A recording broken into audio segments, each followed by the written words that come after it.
Yes, boys, welcome back to some more Dokkan battle goodness. And pretty much now everybody knows about the MUI Goku and the Super Saiyan Blue Evolution LRs. But I'm here to give my unbiased breakdown and opinion of these units without anyone fanboying too hard. So, you know, we're going to see how they do and how they compare to the latest units anyways, and to see if they're really worth the hype as they're bringing.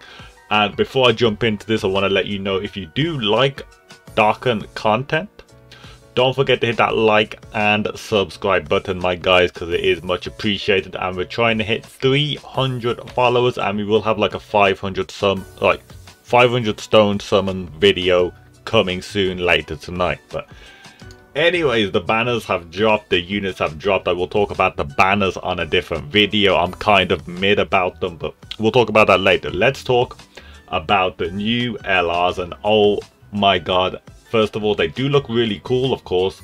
Mastered Ultra Instinct and Super Saiyan Blue Evolution are one of the fan favorites, I would say, compared, you know, their Tournament of Power.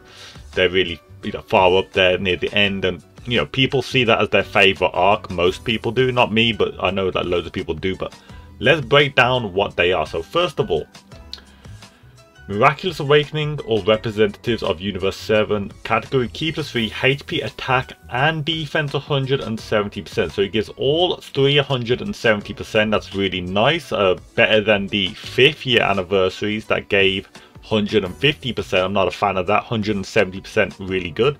And as you can see, the Vegeta does the exact same thing but has a different leader skill. So I did predict this. I thought they were going to both be Universal Survival Saga.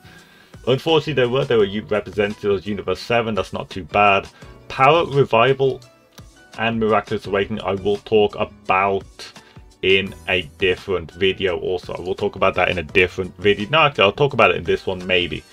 But let's go on. So first of all, the thing that makes them broken, like the actual thing that makes them top tier, like this is literally it, is the fact that on their 12 or 18 key, they have a high chance, which is 50% of performing a critical hit. 50%. And the way that works is that stacks onto the next one. So say if you do a 18 key, then you do a 12 key. The 12 key has a high chance of being a crit. But then if you get another additional after that, which I will talk about, then it's guaranteed pretty much to be a crit. Pretty much, like close to. And both of these guys have that exact same thing. So literally, they are crazy even without any dupes, because, you know, the main reason why you want dupes is to get access to crits. They have crits. So let's talk about the Goku first. So attack and defense 150%. For LRs, this is an okay boost. You know, it's not crazy like Jiren's 200%, but you know, it's good enough. Great chance. So we're talking 70%, right? 70% of evading enemies attack. So pretty much strength UI Goku for the first 7 turns. Sorry, that is exactly what he is right there. And Ki plus 1 up to Ki plus 5 with each attack evaded. Pretty much, yeah, strength LR UI Goku, just without getting attack and defense with it. And then plus an additional defense 30% after evading an attack within the same turn. So basically, it feels like this part of the passive here is literally strength LR UI Goku, just with a bit more defense, and it does not run out. So he's always dodging 70%, really nice, but he doesn't stack attack. He already starts off with some good attack and defense. Let's see what else he does though. So after that, he has a medium chance of launching an additional super attack. Baseline, that's baseline. So 30% chance. You don't need any additional or crit built into the hidden potential system.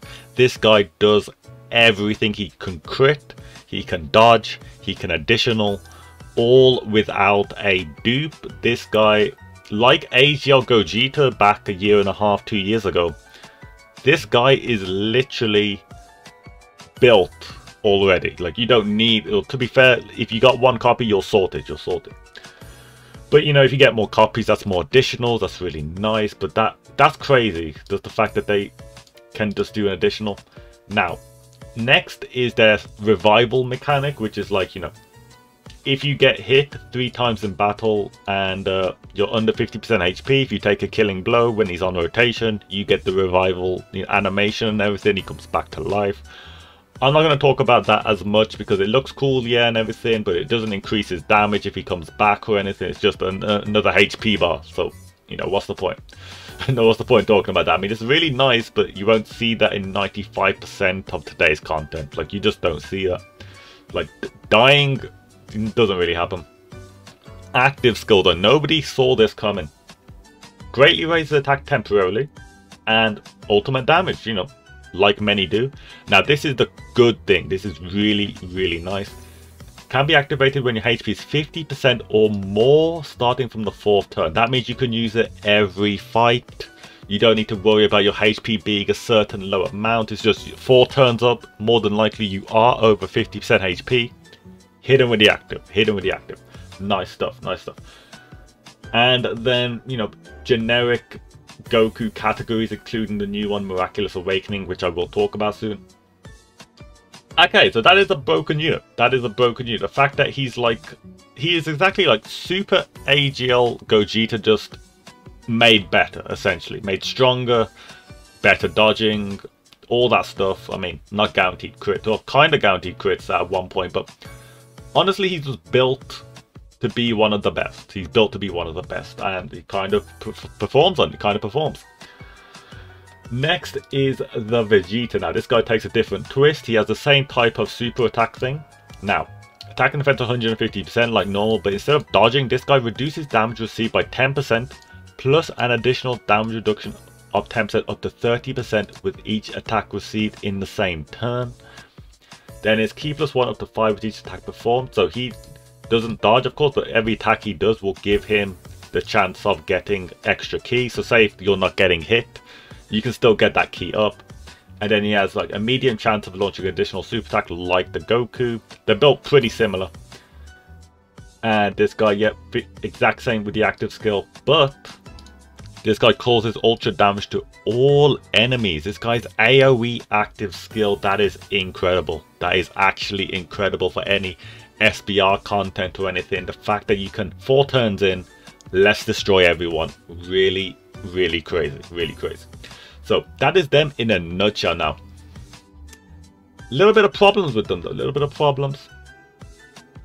First of all is they are crazy good, but I don't like what they've done with the representatives and Power Revival. Like, first of all, Power of Revival and Miraculous Awakening is something I do need to talk about because that is their leader skills. We're comparing these leader skills to basically the final trump card Patara, final trump card Fusion, because of course we got to compare 5th anniversary with 6th anniversary.